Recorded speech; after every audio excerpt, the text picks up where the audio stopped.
Hey guys, Chris here, CaribbeanPot.com, my belly making music. I'm hungry. Here's what happening. I've got some stuff here, let me show you. I've got some cabbage and some leftover stewed pork my mom had sent down for me. All ain't done yet. So I'm gonna put a nice little quick, spicy, tasty, all kind of lovely things kind of dish here. Hey, speaking of which, I've got a couple of assistants in the kitchen today. Your boy gone big time. I have assistant and thing now.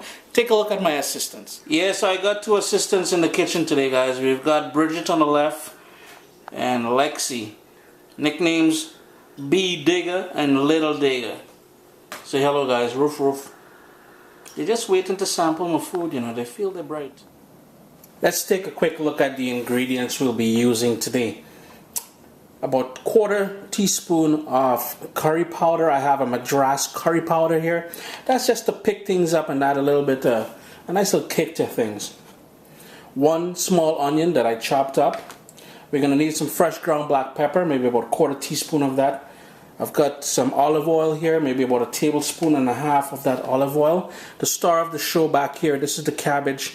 Ooh, a piece of it went into the pork there, but half of that large cabbage, so which is about 8 cups of cabbage, all chopped up, shredded. A small tomato just to finish it off, give it the dish some color, some vibrancy. Salt. I'm going to start off with 1/2 teaspoon of salt. Obviously, you guys can start off with a little bit less if you want and adjust it accordingly. It's one of those things where you got to sort of tailor it to your own taste, right? 2 cloves of garlic. My good friend Scotch bonnet pepper is back. This one I had in the freezer, so it may look a little bit frosty, but I'm going to use about half of this. I want this to have a nice kick. You can certainly go without that Scotch bonnet pepper if you want, or cut back on it. Try not to use any seeds because that's where most of the heat is. And my good friend here, leftover stewed pork. This is about 2 cups of leftover stewed pork. If you're looking for that recipe for the stewed pork, in the description below, I will have the link to that video. If you want to make this totally vegetarian, you can leave the swine out, keep it totally out of this. Just add a little bit more curry and you're good to go. That's going to be wicked. You can also use some smoked bacon if you want. If you have some stewed beef or stewed chicken, hey, there's all kind of lovely things you can do with those ingredients. So these are the ingredients here. If I forgot anything as we go along, I'll be certain to add them. I've got my pan here heating on medium-high heat. I'm just going to add that olive oil here. And immediately, since the pan is pretty warm, I'm going to add in the onion. And I've gone ahead and I've sliced up the garlic very, very thin. And all you want to do is to give that a stir in here. Turn your heat down to low and let that gently cook. Let it soften up. Let it release all that nice garlic and onion flavor to the pot for maybe about 2 to 3 minutes. Once you start seeing the edges of the onion and the garlic start to take on that little bit of color, that's an indication there that it's time to move on. So I'm going to hit it with that fresh ground black pepper because I want that pepper to toast a little bit. Again, it's all about building layers of flavor. Give that a quick stir.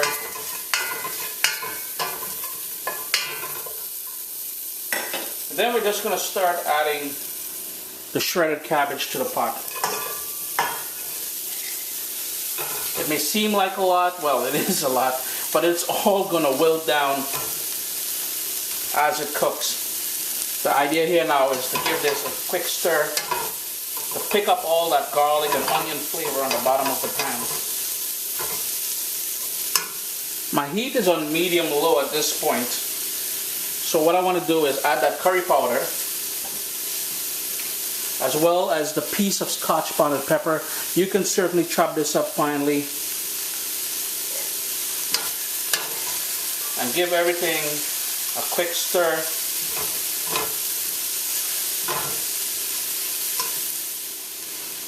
Hit it with the salt. Give it a quick stir again. And it should start to wilt at this point. So what I'm going to do to force that wilting thing, I'm going to put that lid on there and let that go for about 5 minutes or so. It's been going now for about 5 minutes. It's starting to wilt, as you can see, and this is exactly what we want. You're gonna get that lovely little scent of that curry and the garlic and the onion. Everything is doing all kind of nice things in there. So now what we're gonna do, we're gonna add that leftover pork in there. Try to get it, if there's any gravy, get that gravy in there as well. That's gonna add a ton of flavor. And what you want to do is give this a really wicked stir. Speaking about wicked, the kitchen done smelling wicked already, as you all know, as with everything else. Give that a nice stir. Now if you're doing this totally vegetarian without the stewed meat or smoked meat or whatever, you can certainly add a little bit of grated ginger in here as well. It's gonna work well with the garlic, the onion, the curry, everything else. All I'm gonna do now, put my lid back on there, and we're gonna let it go for another 5 minutes. It's nice and wilted down, and here's where you're gonna have to personalize this dish. First of all, taste it for salt at this point. And the second thing you wanna do here is, depending on the way you like the texture of your cabbage, you can turn it off at this point, so it'll have that nice little crunch to it.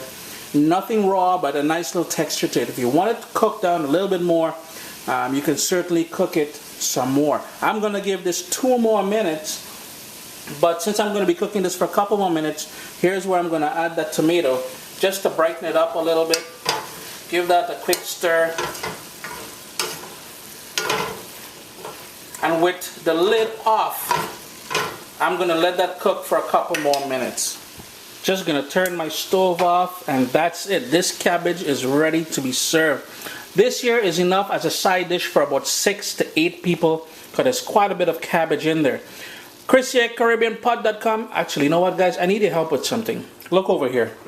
That there is a roasting pan soaking in the sink. I think I may be in trouble. That there is Karen's, well, let's go back to it. That's Karen's new roasting pan that I roasted some chicken in with a lot of barbecue sauce.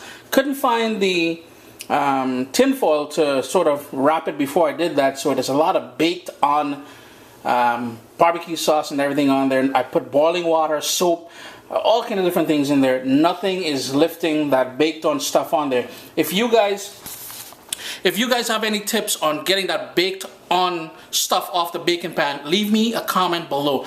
Love to be able to fix this up before I get in trouble. Chris at CaribbeanPot.com.